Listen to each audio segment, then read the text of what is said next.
What is going on, NBA 2K fans? It's your Real 2K Insider, and I'm here to tackle a question that was posed by Durant Brooke on Reddit. What would Wizards' Michael Jordan be rated in NBA 2K21? In addition to that, I'm going to tackle a follow up question.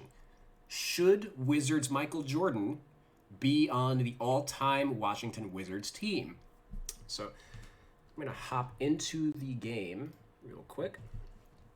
And we're going to go through all of Jordan's attributes and badges in order to get his rating and then figure out whether or not he should be on the all-time team.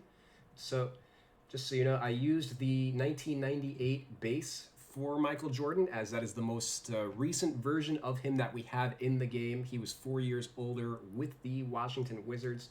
So I'm just going to add him to the Wizards as it makes it easier for editing purposes. And we'll figure out if he belongs later.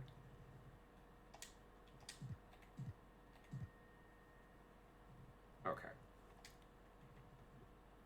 So let us hop on in. Now, first things first is we're actually going to change Jordan's position to small forward, which I think is going to boost his rating a point. No, still 98. All right. So let me change channels real quick. All right, let me hop it back into edit.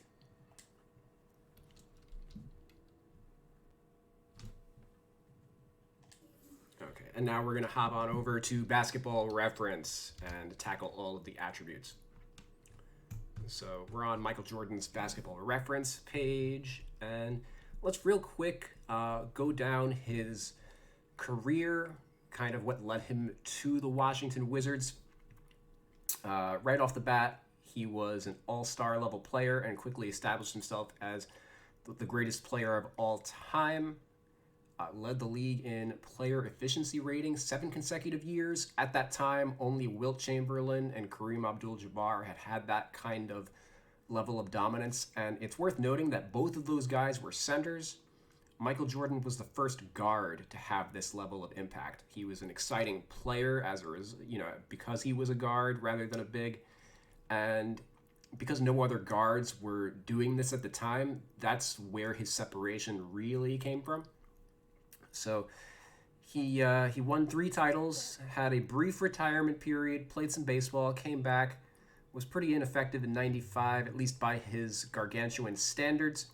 And then by 96, he more or less resumed being the player that he was in 93. But then we see Father Time started to catch up to him, was trickling down. His PER dropped about 2 points per year, and then he takes a couple of years off after his second retirement, and we see that the regression more or less continues. And with the Washington Wizards, he was a borderline all-star level player. You definitely could have made an argument for him to not make the team in 03, but there was no way that was ever not going to happen. But we're gonna break down what how Jordan's performance differed so greatly from what he had done the rest of his career. So right off the bat, 47 true shooting percentage is by far the worst mark of his career.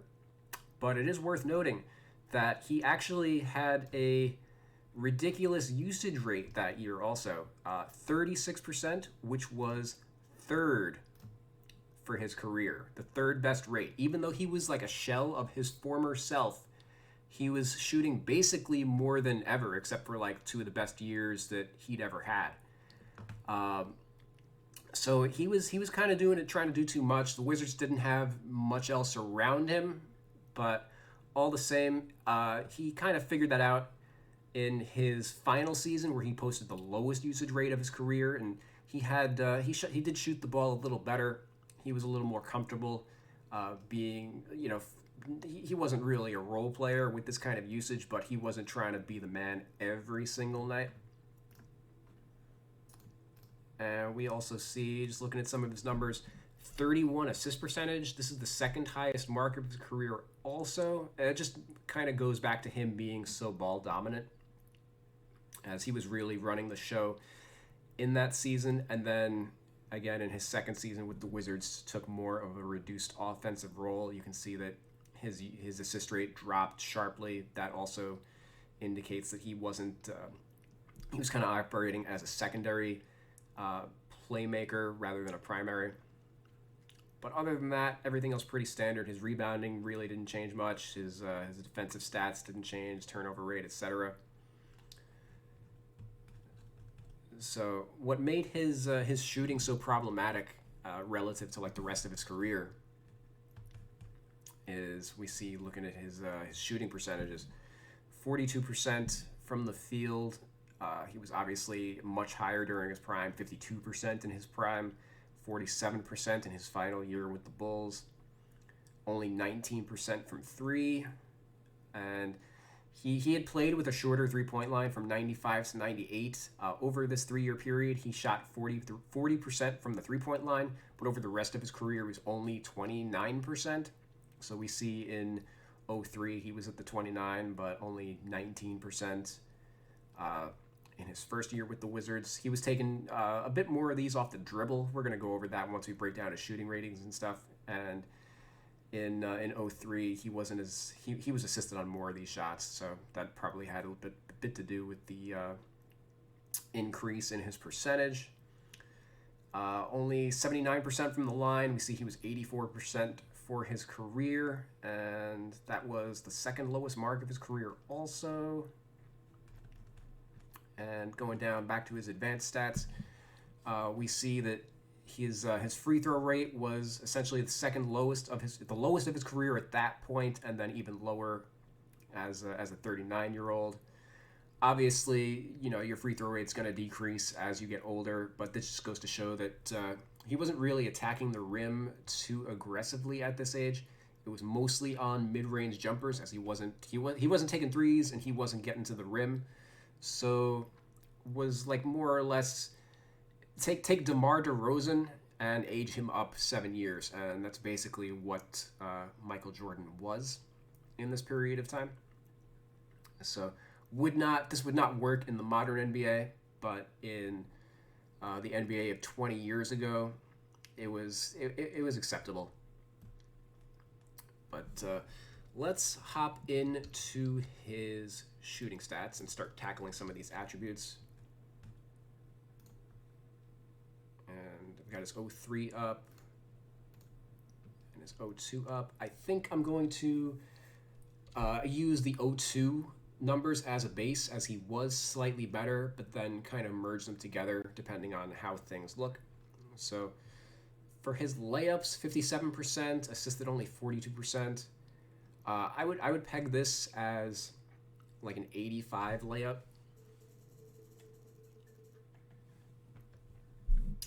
Worth noting, only 84 layups in 60 games. So yeah, he wasn't really getting to the rim. About on 147 attempts, that's like a little over two attempts per game. So I guess you factor in the 20 dunks, he was probably taking 3 shots at the rim per game. And 3 to 10, and then the 10 to 16. I use this as the close range shot.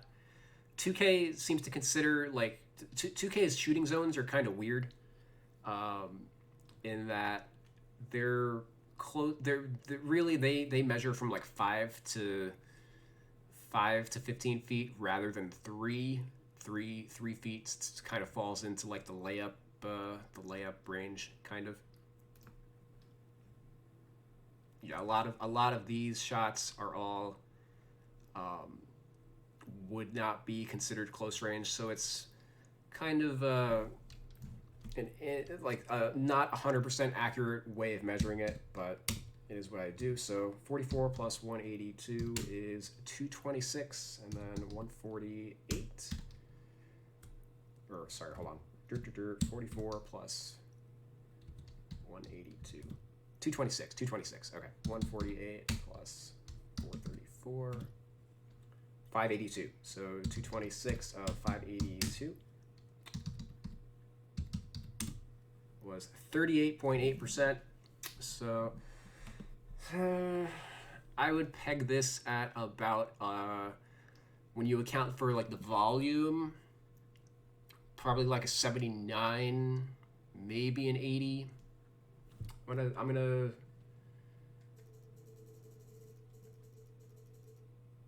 peg it at a 79 for the moment.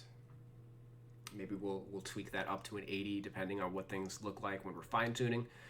Mid range, 41%, 200 makes. This is a lot. Certainly, this would lead the league in today's game, and really the only player in this era that was hitting like 200 mid range shots a game besides Jordan was basically like Kobe Bryant, Tracy McGrady, those guys. So because the efficiency wasn't like crazy good, I think we're gonna peg that at like an 84. And then 3-point shot, 19%, only 53 attempts, 10 makes in 60 games is not great. Oops, yeah, we're gonna peg that at a 64. It is worth noting, 70% assisted, so 30% of these were off the dribble, so high degree of difficulty. That's gonna come up later once we start looking at the badges. A player with a 64 3-point shot and a gold difficult shots badge is still going to be able to hit a reasonable amount of threes. Free throws, 20 dunks. Anything else we need from here? I think we're good. And we see just an 03. We'll look at that briefly. Did shoot better. He played all 82 games in that season. I would peg this also at an 85 layup. You could make maybe a case for like a 90. We'll see. I would peg this at like an 88 mid-range instead of an 84. So maybe we'll hedge with like 86 in the middle. And then the close shot, 203 plus 49 is 252. 597, 252 of 597 is 42%. So I would call this like an 87. So better than the 79. Yeah, so it seems like if you're going to merge both of these seasons together, you would add like 2 to 3 points to each of these, I think. And then his 3-point was 29%, and we see that he didn't take as many off the dribble with the 88% mid-range. Also, if you look at his mid-range assist rate, it was 62%. And what was it? The year before it was 49%. So yeah, he wasn't playing as much hero ball as he was in the following year, and that accounted for his higher percentages. So let's head over to his free throw, which was 79%. Post fade. This is a tough one because Michael Jordan with the Chicago Bulls, had one of the best post fades in NBA history. Because he was less effective with the Wizards, I think we're going to drop that just to like a 95. And, hook shot. All right, let's see what's going on here. 0 for 1. And then didn't attempt any. So, yeah, we'll leave that at 40, sure. Draw foul. That's going to go in the tank. Free throw rate for this season, I would basically put this at like a 60.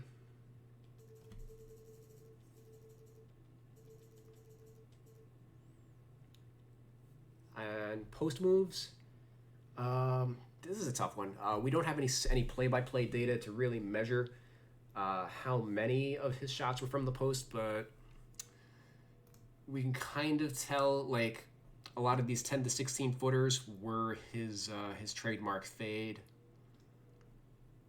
So I think he was a small forward also. I would personally peg like the average small forward. I would put their post moves at like a 65, and if he was like one of the best post small forwards of all time, I would say 90, 95. Let's just make this like a 90. Tentatively, like, he's in that mellow Paul Pierce range as a post player, I think, even with his reduced effectiveness.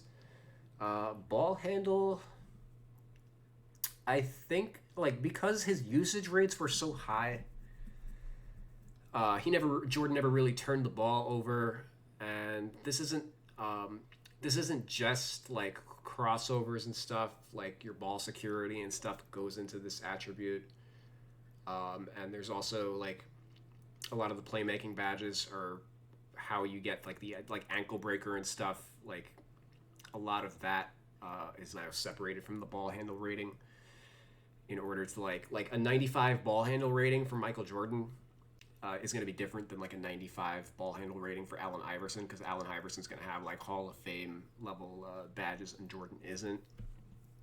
So I think I would peg this at like a 95. You know, Jordan was able to create whatever shot he wanted. Pass IQ. See, this is where like the homerism kind of comes in. I think Jordan was not Magic Johnson or John Stockton or LeBron James when it came to like running an offense. He was solid for a guard, but he wasn't a point guard by any sense. This was his second best passing season. As you see, his 31 assist percentage was second best of his career. 89 was the year where like they traded him out as a point guard, and because he was so ball dominant, you can kind of call him like a point forward on this team. But I'm not, you know, I ain't maxing him out in this attribute for sure. Pass accuracy. Let's actually see what his AT ratio was. 311 assists versus 173 turnovers. 1.79 assist to turnover ratio. That's pretty reasonable, especially because he's so high volume. I'm sure a decent amount of those were like ball handling turnovers and stuff. But like at a 2-to-1 AT ratio, essentially, I'm gonna put this at like an 85 accuracy, and then his assist rate is basically like a 78. We're gonna max his hands rating. Probably some of the best hands in NBA history. And again, he had a really high usage rate for his entire career, but rarely ever turned over the ball relative to how many shots he was taking. So I'm pretty comfortable maxing him out there. Okay, offensive rebounds. Okay, yeah, we see with the Bulls, he had a great rebound rate for most of his career, and then obviously as an older player wasn't really attacking the glass hard. So this is about a 39, and then 16.3 defensive rebound is about 63 borderline. Like this is like a 64, his 2003 mark, and this is like a 63. So we'll put him at the 63. And let's finish off offense before we move on. Dunks. All right, yeah. So we're gonna scroll down to his shooting, and we see that Basketball Reference, they're still collecting play-by-play data. They added previously they only had up to like 2002. And then they added like 4 more years to their database in like one shot. So hopefully this summer they're going to add a couple more years. They are like literally going through the tape. These are unofficial stats. The NBA doesn't recognize these because the NBA hasn't done this themselves. But Basketball Reference is going through, watching the tape, and getting the play-by-play data to add to their database, which is pretty cool. So we see... in 1998, as a 34-year-old, Michael Jordan had 89 dunks. He dunked on 5% of his field goals. That is a very high number. Even at 34, he was still yamming on people. I would peg this at like an 80 dunk rating, which again, for a 34-year-old, you're not going to find too many 34-year-olds in history that we're going to have that high of dunk rating. But you see, obviously, he was much older with the Wizards. only dunking about 1.5% of his field goal attempts, 20 dunks per year. I would peg this honestly at like a 60 driving dunk. Like he was capable of doing it, but again, 20 dunks in 60 games, 21 dunks in 82 games. It certainly wasn't a consistent thing. Basically, like limited to breakaways, not doing anything in traffic. So we're gonna drop this to a 60. And also the standing dunk, we're gonna take away his ability to do that. He was doing standing dunks and stuff with the Bulls, but really was doing it with the Wizards. And I think I'll peg him as like a 45. Anything under 55 really doesn't matter much, but this actually does have like a minimal effect on the overall rating. It didn't in past years, but it now does. Shot IQ, this is probably getting maxed out. I'm not really sure how 2K evaluates this. I think they use like they just make up a number for some of these guys, but I use the old school formula for offensive awareness back in the day. We're going back over 10 years, which was basically points per 36 plus assists per 36 minus turnovers per 36. That was pretty reliable in the OG days. And 19.5 plus 3.7 minus 2.1 is 21.1. So that's about like an 88. And I think that's pretty reasonable. I'm sorry, that's based off of his 2003 season. I wanted to do this off of his 2002 season. So, okay. Yeah, so he's an 88 for his final year, but then 23.7 plus 5.3 plus or minus 2.8. 26.2, yeah. So that's still going to be maxed out at a 99. All right, and that should finish off the offense. Now let's check out the defense. So right off the bat, Michael Jordan, like his defensive ratings are super overrated, even relative to like his. Not really his prime, but like the defender that he was in his 30s. He was not the primary perimeter defender on any of the championship Bulls teams. That was Ron Harper. And Scottie Pippen was drawing the second assignment.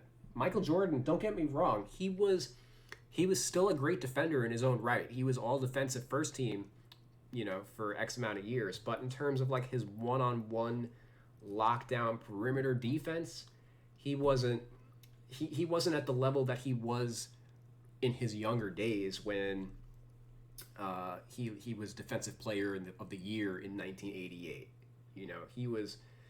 I'm sure he was still a very intelligent defender, maybe as smart as he was, or maybe smarter than he was earlier in his career. But in terms of his overall effectiveness, because of his declined athleticism, I don't think it makes sense for him to have a 98 even as a 34-year-old. So it goes without saying that as a 38, 39-year-old, the Wizards were not as good defensively as those Bulls teams. We're going to hop into the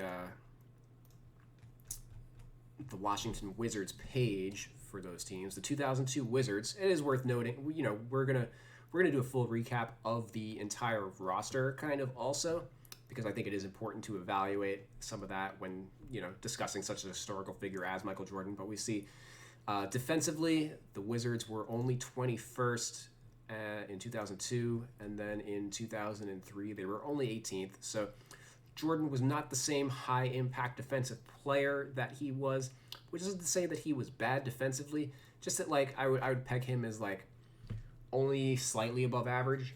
So we're going to drop his perimeter defense to about an 80. I would say the average starting shooting guard is a 75, approximately. So an 80, he's slightly above. And then interior defense, this is kind of a tough one because he was a great post defender, but again, he was a two guard for most of his career. These 2 years, he's playing the 3. I would peg the average starting small forwards post defense as like a 65. And then even if we consider Jordan like elite for a elite defensively for a small forward, I would say like 75 to 80 is probably the highest I would go. Probably, I would say that his interior defense was probably better than his perimeter defense at this stage of his career, as given that he was older and starting to have knee problems, he wasn't able to move his feet as well. But he also wasn't like he was 6'6", 200, or even like 210 is probably what he was listed as back then. He wasn't bullying guys on the block or anything. He wasn't like big dog Glenn Robinson or even like Larry Johnson played a lot of three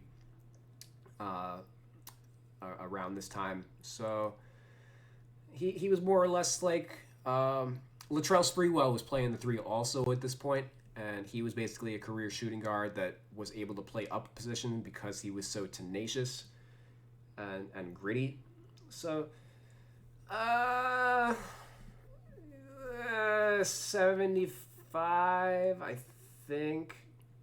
He wasn't like, once you go 80 and 80, that's kind of like Draymond Green territory also. I don't think Jordan was just like at that level. I think 75 is totally fine. And then let's go to steal and block. Obviously he was a much better shot blocker earlier in his career when he had his crazy athleticism, and then kind of settled into like 1% for most of the back end of his career. So I would peg this at like a 44. Worth noting, 2K's formula, 2K would have him at a 48. I generally have mine like 4 points lower. And depending on where you're doing their steal rates, so their retro players, all their classics are using the old school steal formula, and then all the modern players in like the current players all have like a 20-point deduction, and that's partially because they wanted to reduce the amount of steals in the game, and they did that by just reducing all players by like 20 points by scale. Although like the higher you go up the scale, it's kind of like a sliding scale. Like if you go to like the players at the top, they only have like a 5 to 10 point reduction. But needless to say, that has nothing to do with the exercise we're doing right now. But a 2.2% steal rate, I would say is, I think that's a 76, or is it 77? 2.0 I would have as like a 73. Yeah, so that's a 76. Shot contest, it's kind of a weird one. I'm going to put this at like a 90. This doesn't even really affect overall rating or anything, but like he just wasn't the same defensive player that he was. He wasn't making any all defensive teams as a Wizard or anything. Lateral quickness, obviously we got to drop this.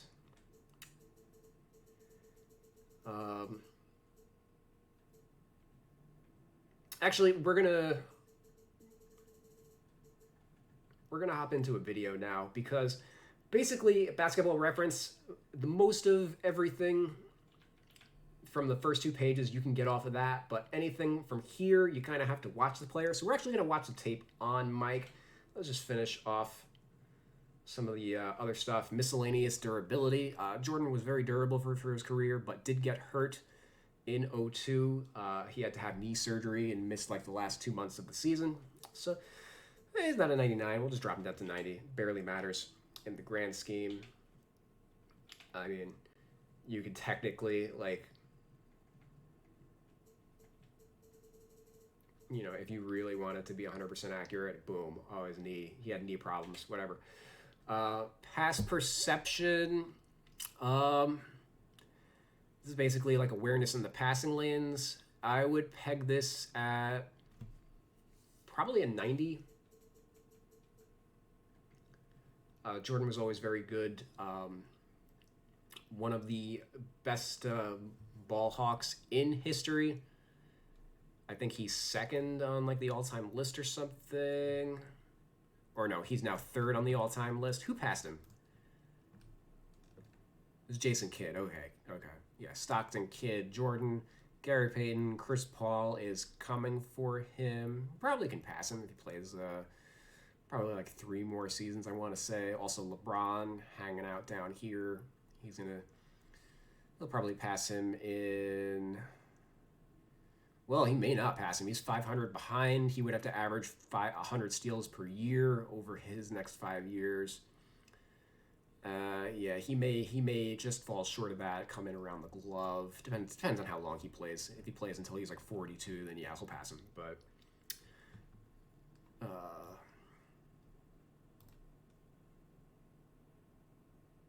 okay. Defensive consistency and offensive consistency. I personally use RPM, real plus minus, to determine these. We don't have access to that data going back this far, so we kind of got to use a guesstimate. And I basically evaluate this based on like the tiers of where the player kind of falls in the rest of the league.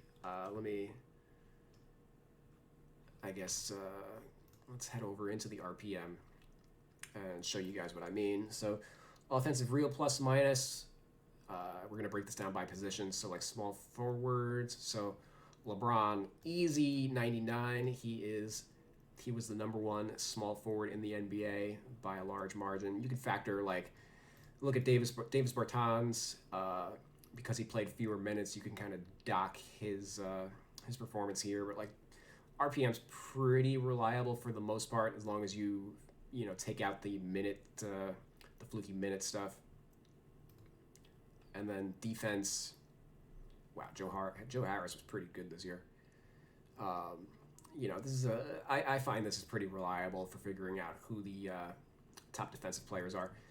And from here, we would just kind of have to look at who else was in the NBA at the time.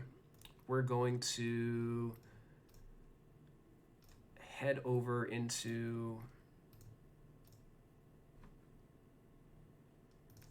the usage rankings. Yeah, so he was second in the NBA at the time. And then let's view all players in this category. Okay. So we see here is Michael Jordan, second in usage behind only Allen Iverson. And let's look at all the small forward shooting guards that were in the league at this time. He was basically better than Jerry Stackhouse. We got T-Mac, Vince Carter, Kobe Bryant, Paul Pierce, Glenn Robinson, Rip Hamilton, Jamal Mashburn, Ray Allen, Latrell Sprewell. Going down a little further, we got Michael Finley, etc. Can we just sort by small forwards also? Maybe that's more indicative, but I don't trust how this might sort it. The Grant Hill I saw out of the corner of my eye. Tony Kukoc. Yeah, how is this sorting? Yeah, this is kind of haphazardly sorted, everybody. I don't know how it's organized. Andre Karolinko, the ghost of Scottie Pippen, Wally Zerbiak, Ron Artest, Peja Stojakovic, so Keith Van Horn, Anton Jameson. Yeah, so there were a decent amount of scoring small forwards in the league at this time. And I don't think Jordan ranked particularly highly among them. Offensively, defensively, I could see him being more valuable than a guy like Jamal Mashburn, Glenn Robinson. A lot of these guys, he was probably up there. So I don't know. I would kind of estimate this at, especially because he was so inefficient. I don't know. I think 90 defensive consistency is fair, but then going maybe 80 offensive consistency, maybe 85, we'll see. And based off of 03, maybe that would go up to an 85. I wouldn't be surprised if his actual plus minus ended up being an actual 75 or something. But help defense and pick and roll defense, this kind of factors into defense also. we are going to watch a little bit of tape. I actually have a video to recommend that I did watch to get an idea for Jordan's defense at this level. Let's just boost this, or not boost it, decrease that to like a 90. I think 90s are pretty reasonable, as he was still a high IQ player, one of the smartest players to ever play the game of basketball, but because those are mental and these are like physical attributes, I think it's fair to say that physically his capability decreased, but he was still up there. But let's hop into a video to try to measure his athleticism. We're also going to keep an eye on some of his badge type of stuff. And maybe there will be some like defensive plays and stuff.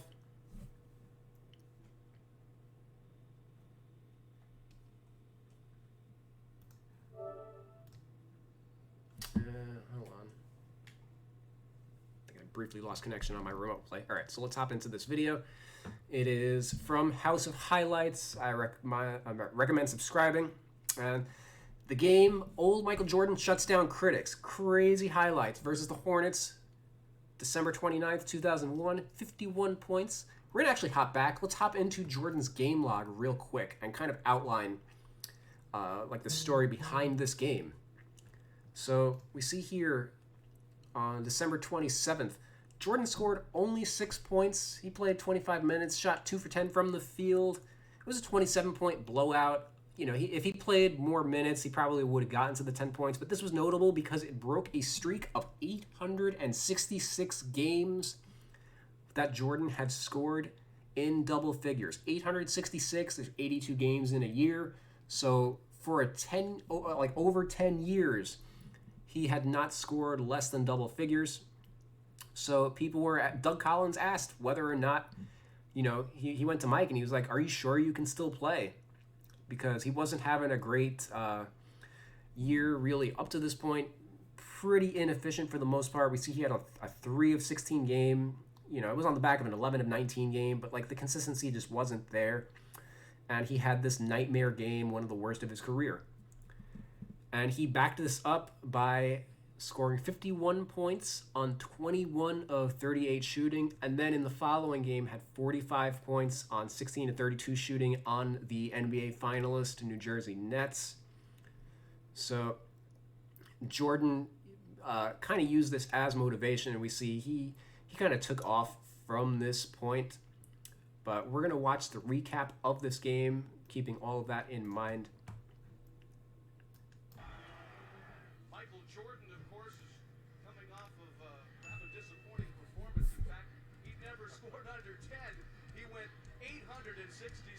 Consecutive games with at least 10 points until Thursday's game in Indiana. Of course, he didn't make a field goal in the second half, only played 25 minutes. It's been a decade and a half. That's what I find very interesting. There's some kids younger than when he didn't score his last double figure, did he? Pick and roll up top with Whitney and Jones. Now Jordan's got it against P.J. Brown. Jordan for his first shot of the game, and he already has a third of what he got Thursday. We're tied at 2. Baron Davis. Jordan for his second straight shot, and his second straight that hits nothing but the bottom of the net. We're tied at 4. But Bob, you know, Jordan, he will make some shots, but is it okay? Does it bother him to take it? Just 2 of 11 yesterday. Beautiful move by Jordan. How about this? We are 2.5 minutes into the ball game. Nalon said he was surprised at some of the looks that he got playing against Michael Jordan. He's got to defend Michael. 4 for 4. I have the feeling Michael brought his A game. Well, when you knew that he would, shooter and not far behind is Elder Campbell. Up by Jones, wants to answer, cannot, tipped in. Jordan. 5 field goals for Jordan in the first quarter. Wesley can't finish. Popeyes got the rebound. Jordan lighting up the crowd, but rejected by Baron Davis. Unfortunately, there's a foul. That'll happen tonight. And rightly so. Jordan, still the only Wizard to score. We're tied at 13. Michael's 6th club. Nalon's got the defense along the baseline, and now Michael says, I'll post you up and score again. So Jordan, 7 of 9, 15 points. But that shot that he just made is one that he has made so many times. Couldn't get that one to go. And Michael Jordan comes away after his third rebound. Going for two more. 17 in the opening quarter. Sam Cassell had 17 in the opening quarter for Milwaukee at the Hive last night. Hot hand. Oh my goodness. Jordan 19 in the opening quarter. And wanting a foul. Complaining that he didn't get the foul on the shot. Well, he's certainly warm tonight as Michael Jordan. His jumper is going down. He's taking it into the lane. And after he got 6 points, you knew it wasn't going to stay that way. But look at that, 19 of 12 from Flora runs at him, fouls him. Two more for MJ, who has 21 in the first quarter. Well, this gives a lot of people a chance to reminisce. You'll see Michael Jordan contort his body. Jordan looking for his 24th point, draws the contact, and he may very well get it at the line if he converts these two in a quarter. What about if he's the only one that scores all night? I still think we win. Feeds Jordan, and his first touch answers your question. I guess he's still hot. 11th made field goal, Jordan with 26. Jordan now against a 7-foot defender. I believe there have been 4 or 5 different defenders. Doesn't matter to Michael tonight. 28 in the first half. Relive the memories, folks. It is the 19th lead change of the half. Lou does have the foul there, Gil. Give him 50 and win. It don't matter. Jordan on Augman.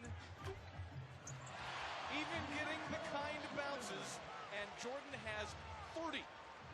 You know, he doesn't need any help. He doesn't need any lucky bounces, and he's smiling about it. So is Stacey Augman. On the back down, and the scoop.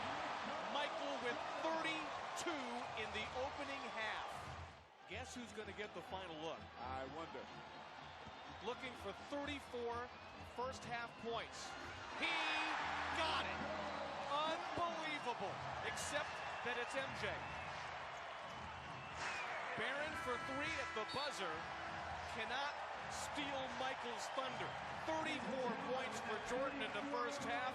And the Wizards will leave the floor to a standing ovation here at the MCI Center. We see our first shot of the second half. We do. Jordan throws up the air ball because he's fouled by Nalon. Barron does it in traffic for the dunk. Earl did it so he could get his jump. So you don't remember Earl. Up by Jones from the right key for 3. Follows his own miss and converts for 2. 38 for MJ with 9:19 left in the third. Whitney from Davis, not a Jordan. Bit of a zone being played by Charlotte right now. Up by Jones in the middle of it and puts it through. Jordan against Brown. White gets 3 and was fouled. Hornets not doing a good job of this. Wesley on Hubert Davis. Jordan in traffic has 40 with a chance for one more.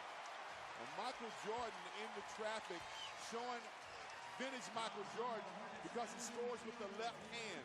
Jordan came into this game one of 13 different players to score as many as 40 in a game this season. And now he has 41.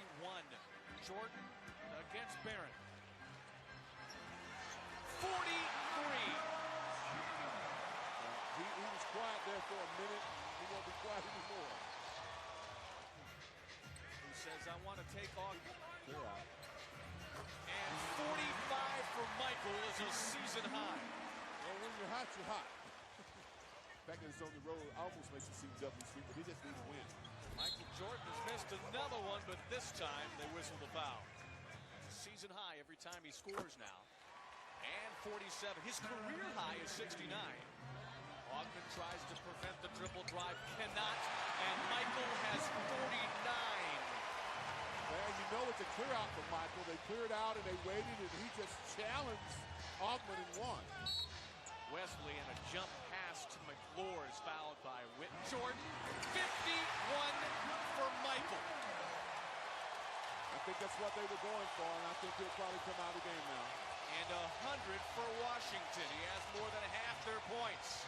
McClure, foul going up. Will revisit the free throw line. Fans standing as a future Hall of Famer produces 51 in a comeback year. Well, my Michael Jordan was looking for this. We talked about it early on, Bob. I said I think they're going to try to get him 50. When he gets 50 plus 1, and a lot of fans would be able to say they were in it. Snailon dumps it off to White. McClure with the block. McClure with the foul. Gets his 12th point to match that. Jordan's 51 points as he comes off the floor is the third highest point total ever against the Charlotte Hornets team, and he obviously leads to a standing ovation. It braces Doug Collins because as much as this is a comeback for Michael Jordan, it's also a comeback for Doug Collins. He and Michael, they like to dismiss the fact that they didn't have a great relationship when Doug left Chicago. But all right, pretty good stuff. His athleticism ratings. All right, so let me just make sure. Why is this not working? Hold on, I gotta reconnect my remote play.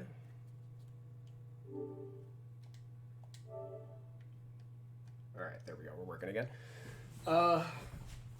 So athletically, I think I would peg. We didn't really get to see much of any of his defense. There's another video that I'm going to link to that goes over that. Basically, against the Lakers, for example, Jordan wasn't really matching up with Kobe Bryant at all. He was operating as like a helper against Shaquille O'Neal, and he was pretty effective in that role, which is why I'm comfortable giving him 90s in his defensive IQ stuff. But in terms of like movies and feet and stuff, like there was no way that he'd be able to keep up with like a young Kobe Bryant and stuff at in his advanced age. So we're gonna drop a bunch of these. Like but from what we saw, like it's not like he was slow or anything, but he was definitely very much like a half-court player. He wasn't getting out in transition at all. Vertical. Obviously, honestly, at this point, he's probably down to like a 75. At this point, like maybe like 75, maybe an 03 after his knee issues, like maybe even like a 70 or 65. Strength. This is honestly probably high for like gameplay functionality in order to make him like a solid post player or whatever. But he was more I touched on this a little bit with the defense. He wasn't really a bruiser. He had such a high degree of skill, similar to like a Dirk Nowitzki. He wasn't bullying people in the post, so I don't think it makes sense for him to have a high strength rating. Stamina, I think this is actually getting maxed out. He was playing a high volume of minutes, 35 minutes a game in 02, 37 minutes a game in 03. It's actually worth noting, he came off the bench a bit in these 2 years. Let's actually go back to the game log real quick. So Jordan got hurt, and he came off the bench for the last couple games of the year as he was dealing with some knee soreness. And we see it's not actually, Basketball Reference doesn't actually measure it, but he missed a month with an injury as he played 224 and then played again on 320, and he was coming off the bench for these. Wasn't really feeling right. We see he's pretty ineffective in these games. Let's actually see what he shoots. Yeah, he shot 38%, didn't hit any threes during these 7 games. So he should have just taken the year off, and that kind of hurts his numbers overall.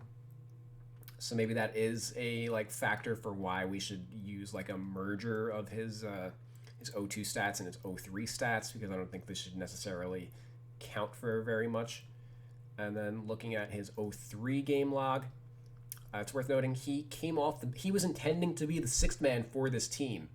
He realized that he couldn't be the man like he wanted to be in his first year. So he actually, they added Brian Russell in free agency to start at the 3, and they had Jerry Stackhouse at the 2. And the Wizards were struggling pretty mightily. We see to start the year they started off like 6-9, I think. And Jordan kind of said enough is enough, and he re-entered the starting lineup and stayed there for the rest of the year. So let's actually jump into his splits for 02.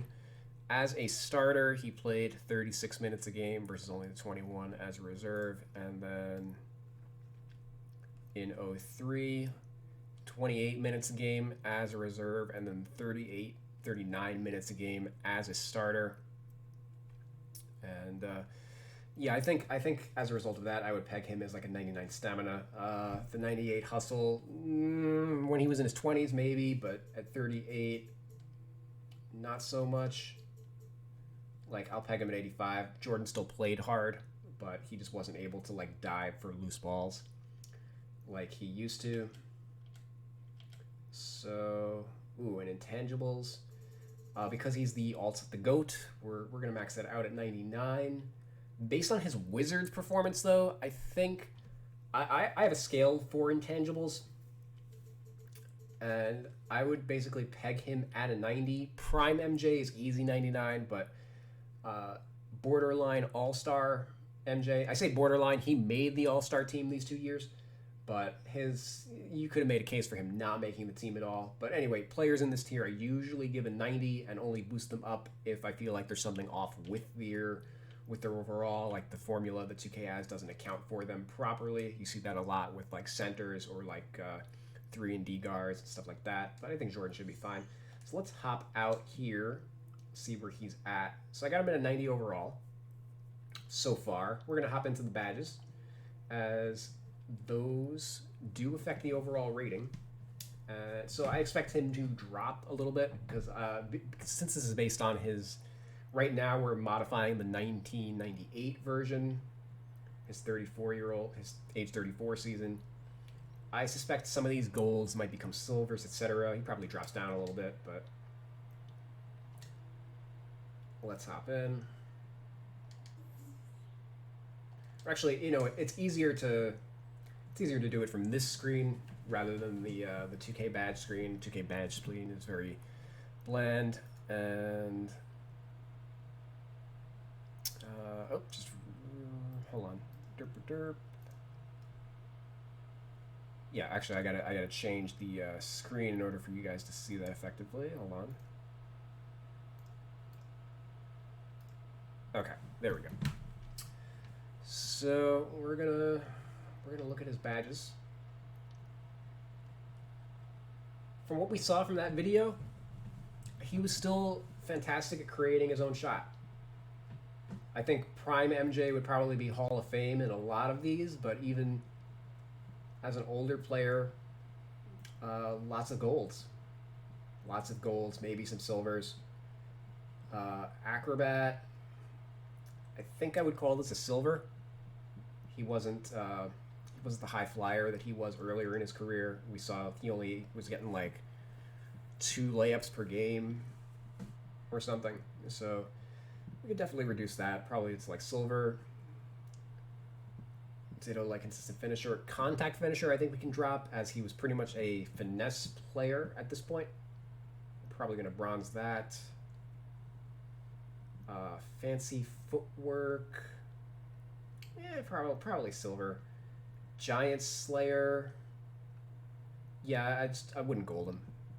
Silver. Lob City finisher. Not at the stage of his career. No, we're going to remove that for sure. Pro touch. This kind of goes hand in hand with consistent finisher. I guess it is worth noting, I think this badge disappeared in next gen. We are doing this off of current gen, and I'm not 100% sure exactly what the badges are for next gen, but I suppose I can revisit that in a future video. So yeah, there will be some slight discrepancy between current and next gen with this exercise. Relentless finisher, continually finishing at the rim with contact. Wasn't really this player. Even as a 34-year-old, I don't think I would have given him a gold. I think he would have been like a silver, so maybe this is probably like a bronze. Showtime, boost teams takeover meters after completing a highlight play. This is kind of like tricky, because I fully believe, yes, that like he would boost the team's takeover play meter, when completing a highlight play. You know, everybody would get gassed up. The arena would love it when he did something crazy. But he wasn't doing it all that often. So, kind of a weird balance. I think we're reducing it from gold probably to like bronze or silver or something. I don't think it's necessary for him to be maxed out. Slithery, teardropper. Yeah,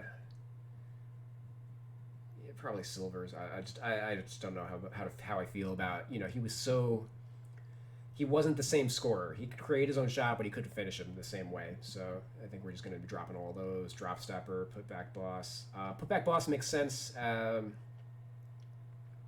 Actually, we'll leave him bronze. I think older Jordan would have been like a silver.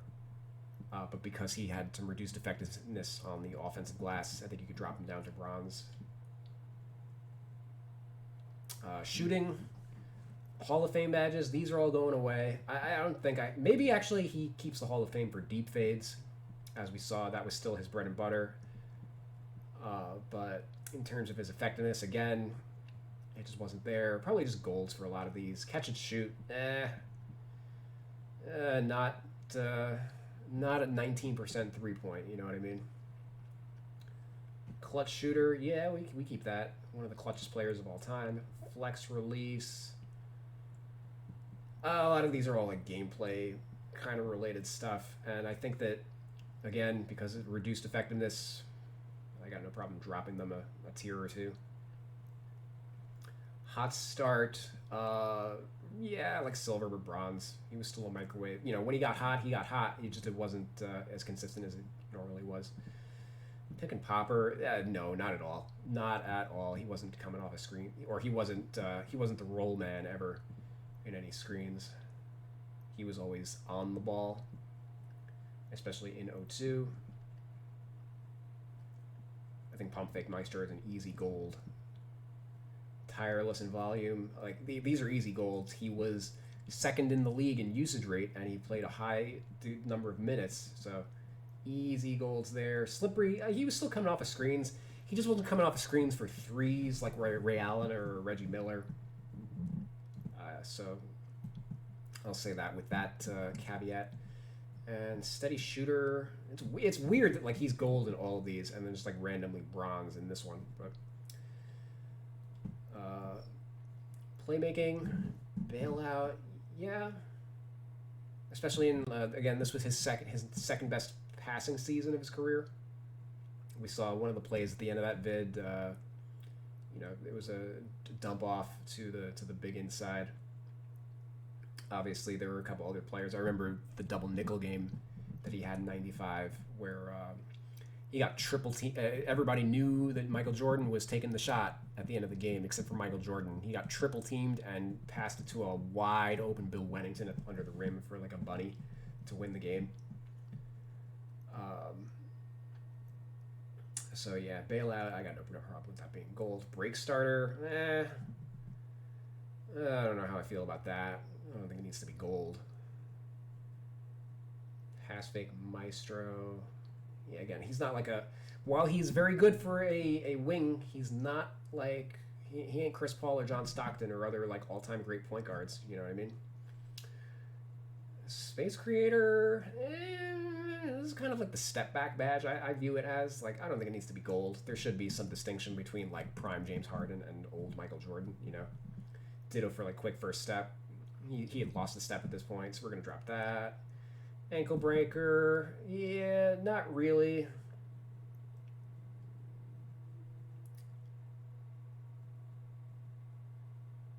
Yeah, I don't know, like, probably just bronze for those in his advanced age. That's probably fine given his assist to turnover ratio. Post spin technician, yeah, that's good. Dimer, we can actually probably boost that a little bit. Ditto flashy passer, Lob City passer, yeah. And then the defensive stuff, because he was older and not really that level of defensive player, is a tough one. Because they were like 21st and then 18th defensively, like, he's a bronze based on reputation, but certainly I don't think he needs to be a gold. Interceptor, Intimidator. Yeah, like he shouldn't have been a lot of these in '98, much less 2002, or at least a gold. So we're probably going to drop some of these to like silvers and bronzes. Yeah, what's his personality traits? Alpha dog and expressive. Yeah, I guess that makes sense. Maybe there's something else we can throw on. All right.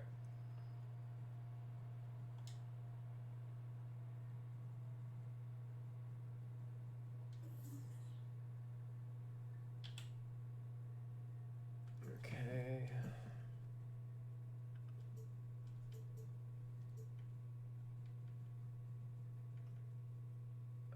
Back down Punisher. That's an interesting one. I would say no.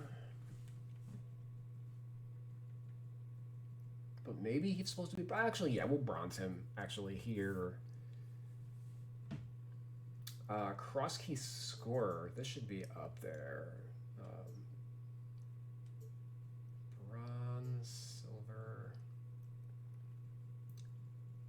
fancy. We'll silver that. Fast break finisher. Not at this stage. Giant Slayer.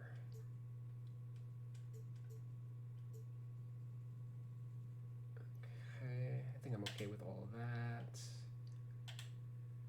Catch and shoot.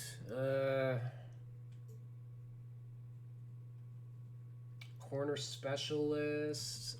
Let me actually see his corner shooting.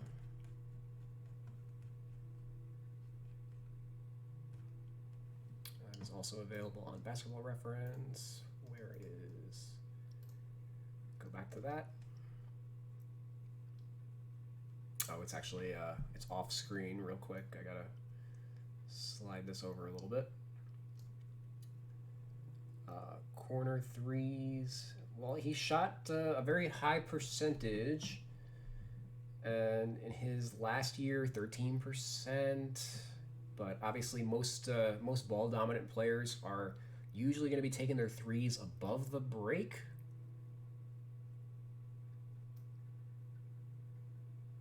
And obviously, he wasn't really taking many threes to begin with. Yeah, I think we could pass on corner specialist.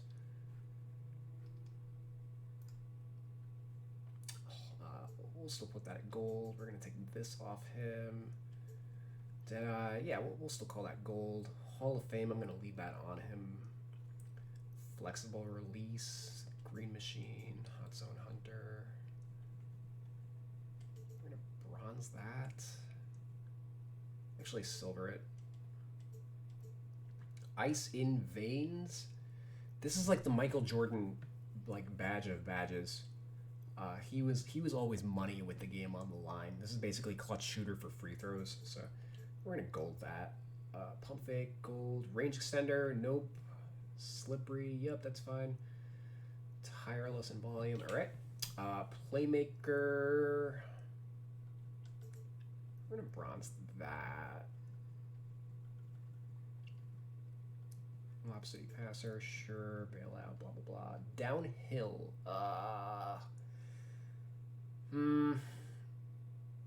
You know what? I will throw the bronze on him just because it is, if Michael Jordan had a clear path, he'd be able to accelerate. It's just that, at 75 speed, I don't anticipate those situations coming up a ton. Dream Shake, handles for days. Oh, you know what? Dream Shake? Yeah. We're gonna gold that. Handles for days. Bronze. He wasn't really spamming ISOs or anything like that. Space Creator. Actually, silver is fine. Floor General is an interesting one. We're gonna bronze that. Hadn't thought about that. Yeah. One of the all-time great players, improved the play of players around him for sure. And obviously, this was. He was basically a point forward in that year with the Wizards. Unpluckable. How does he not have that? Yeah, he was very difficult to rip the ball from. Stop and go. Nah, he wasn't really a hezzy kind of guy. Quick first step. We're going to drop that. And pass fake maestro. Silver. He doesn't need to be gold.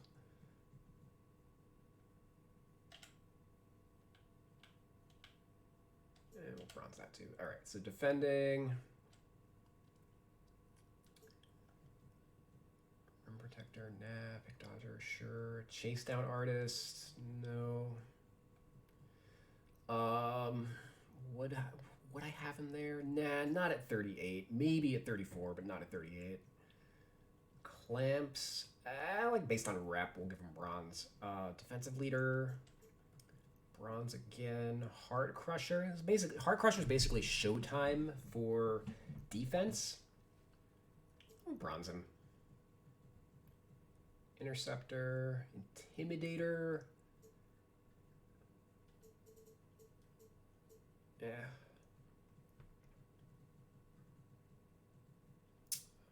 Off-ball pest. Yeah, not at that stage. He would have been pogo stick earlier in his career, obviously. Post-move lockdown. Ooh, this is actually a tricky one. You know what? I will throw the bronze on him. I still have a high amount of respect for Jordan's defense. I doubt people were searching him out to try and take advantage of him defensively in the post or anything like that. Tireless defender, yeah, sure. Basically, he played a high amount of minutes. Trapper, silver. We'll just go Trapper, bronze.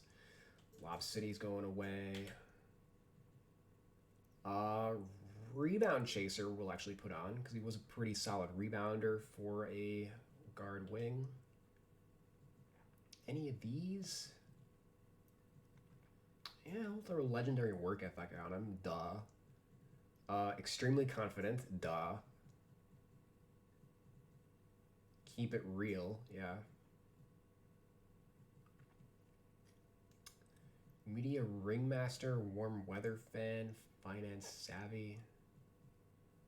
Definitely media ringmaster. If he would have went anywhere, it would have been a large market. So,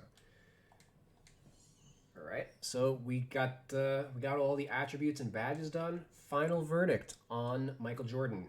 What's his 2K rating? Okay. Jordan comes in at an 89 overall rating. Also, hold on. Here we go. I actually added 7 badges to him. Interestingly enough, let's just review those. As there were a couple that I didn't take many badges off him. I did reduce the quality of a bunch. But there were some that I felt he should have still had.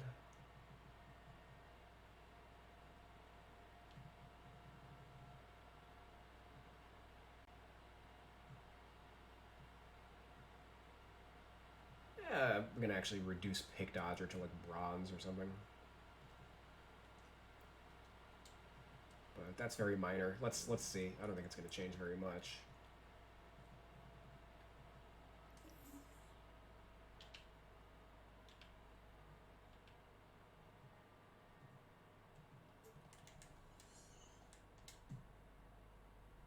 All right, 89 overall, slashing playmaker.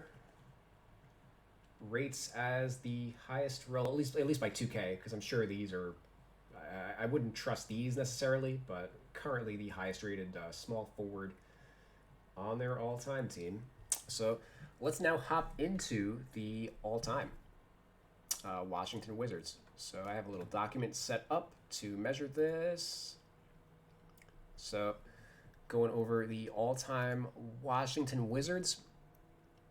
To answer the question of whether or not he belongs on the all-time team, these are the players that are on the all-time team, and then these are the other options that I think are in consideration. And the pinks that I have over here are basically the swaps that I would make. based on career performances, etc. We'll briefly go over them. I'm actually going to make a video for each all-time team eventually to see whether or not there are any changes that 2K should be making. But we see Wes Unseld. He is not on the all-time team, despite essentially being the greatest wizard in their franchise history. He played 13 years with the team, Hall of Fame, was the MVP in 1969, Finals MVP in the 1 year that they won the championship, 5-time All-Star. So he's their best player in franchise history, but he's not on the team, and that's because he was removed in NBA 2K21 because he passed away in 2020. So they had to renegotiate his rights, his licensing rights, in order to get him back in the game. I haven't actually checked to see if he was ever re-added to the game or not. He might be in 2K22 or something like that, but that is why he is absent in this iteration. So George Mirasan, I'm pretty sure that he was just added to the roster to replace Unseld when they removed him. So that's a pretty clean swap. And Walt Bellamy, he's been out of 2K since also he passed in 2014 and he was never re-added. So I'm guessing that they had issues getting his licensing from his estate. Given that it's been so long, it's been 6 years or 7 years since he passed away, and he hasn't been re-added since. I don't anticipate that he's going to be re-added in the near future. I have no idea what the issue is, but given that he's a 5-time All-Star, a 4-time All-Star, Hall of Famer, I think it's pretty easy to make the argument for him being on the team over like Larry Hughes, for example. But discounting that, saying that they can't get Bellamy's rights, Michael Jordan's basically the next guy up. You know, he was a 2-time All-Star in his 2 years with the team, and they got Larry Hughes on the team. Larry Hughes was not in the same class of player as Michael Jordan, and it's not like Larry Hughes played a large number of years with the Washington Wizards. He only spent 3 years there.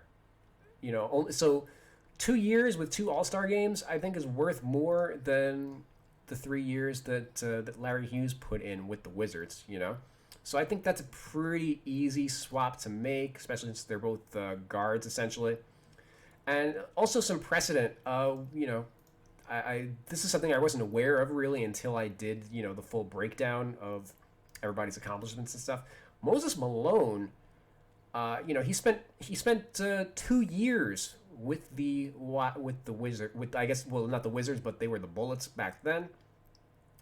But there's precedent for Jordan to be on this team because Moses Malone was a 2-time All-Star in his 2 years with the Washington, and he's here on the all-time team. So I think it's pretty clear to me that Michael Jordan should be on this team over Larry Hughes. Maybe Jordan himself wanted it negotiated in his contract with 2K that, like, no, you can't, we don't talk about the Washington years. That never happened. Also, I think another deciding factor is, I mentioned over here in my notes, he was the co-owner and GM of the team for 2 years prior to resuming his playing career.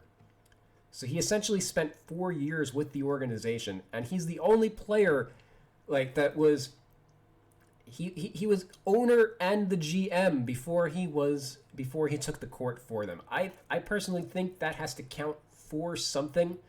If you owned the team and you played for them, that he's definitely an iconic figure in Wizards history. So I think there's a pretty strong argument to be made for Michael Jordan to be on the all-time Washington Wizards team. So if you wanted to recreate him as I did, you can just basically follow the steps taken in this video or just download my roster, the real 2K roster. I'm actually going to save and upload this real quick. And I think I got to change my channel. Oh, I guess that's my file name, NBA 2K21 real 2K rosters. We're gonna upload this. So you guys can download Michael Jordan on the Wizards.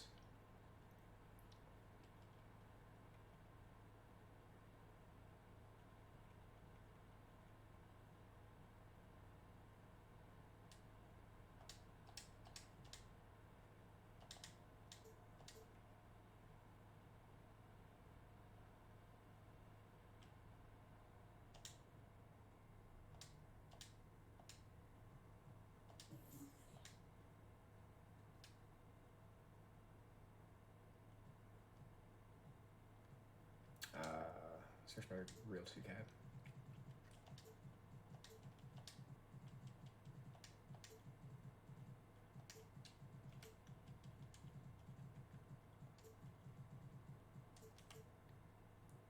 Okay, that is the file that I've been running with. You can see 360,600 downloads,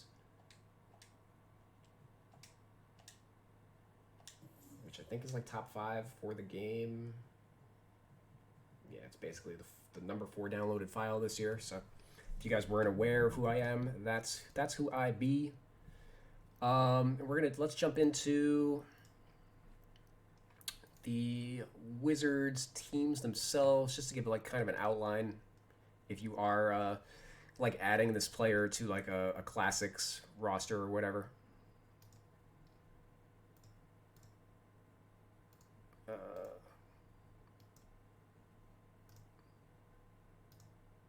There we go. Okay. So the O2 Wizards. Well, that's actually, you know what? We just talked about Michael Jordan as an older GM. Let's actually look at his executive history.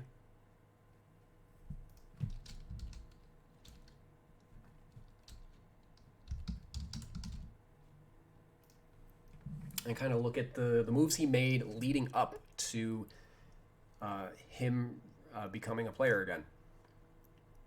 So he wasn't kind of an uneventful, some uneventful moves up until he traded. The Wizards finally dumped Juwan Howard, who never really lived up to the massive contract that he signed with the Wizards, and they moved him essentially for Christian Laettner, who kind of disappointed. He also had a disappointing career, but he's somebody that he had teamed with Michael Jordan on the Dream Team, so they were reunited for these 2 years. And famously, the move that Jordan is known for is drafting Kwame Brown with the first overall pick in the 2001 draft. But the rest of his moves weren't terrible or anything. This was just like a misevaluation, and Jordan playing on the team with Kwame probably held him back a little bit. But they traded Peja Drobnjak for Bobby Simmons. Bobby Simmons ended up winning Most Improved Player, I think, the year after he left the Wizards. So, and he impressed with the Wizards. They just couldn't financially afford to keep him, I think. So, and they signed Tyronn Lue as a free agent, who was coming off a couple championship years with the Los Angeles Lakers. And then even this is like a solid trade. They traded Laron Profit, who really didn't have much of a career, and a 2005 first-round draft pick for Brendan Haywood, who ended up being one of the better, having a very long career with the Wizards. I think he spent 10 years with the team, and he was always a solid starting center. I think he's he's top 10 in win shares for the Washington Wizards franchise. Let's actually finagle our ways over there.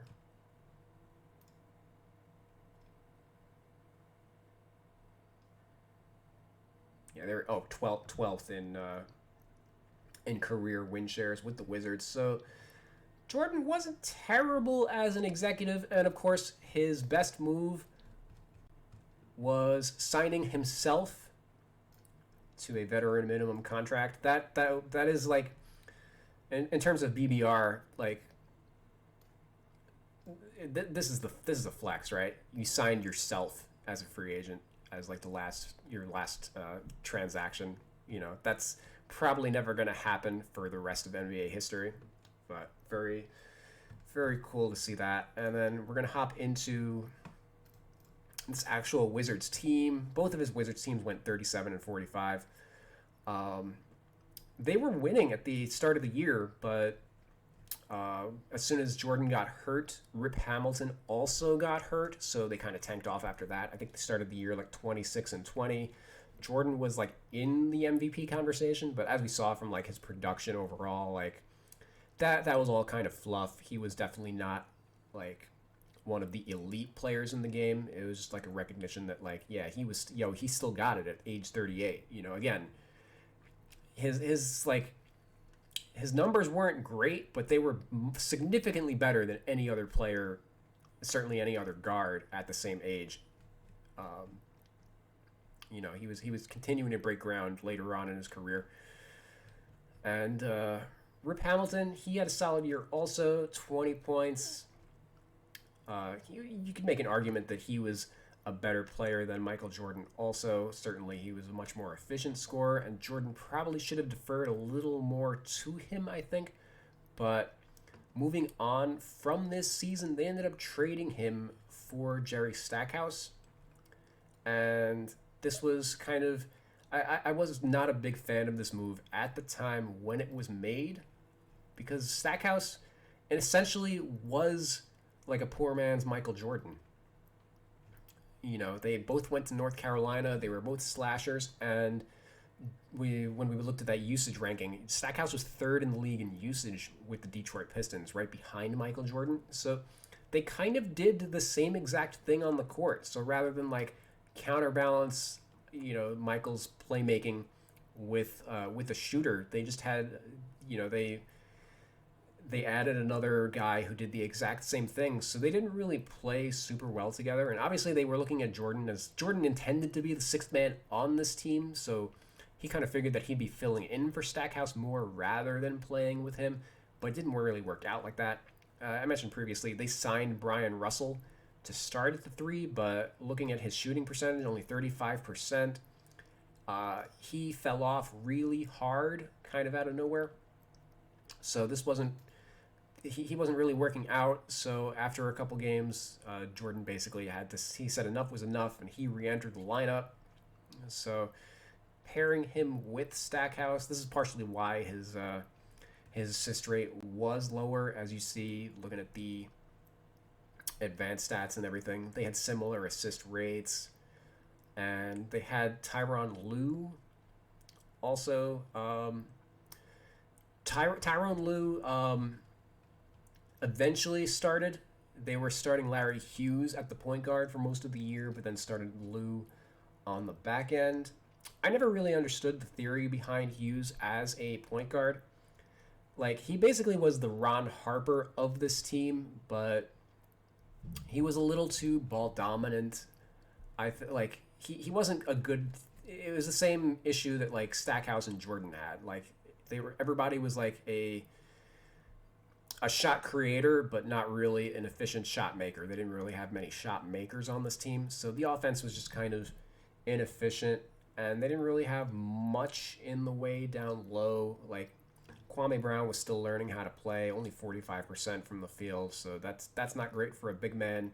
Brandon Haywood was pretty effective, but he wasn't like he only averaged 6 points, so he was pretty much a defense first type of guy. And Christian Laettner, he was 33 at this point, so like he had a very good mid-range jump shot, but that's pretty much all you could rely on from out of him.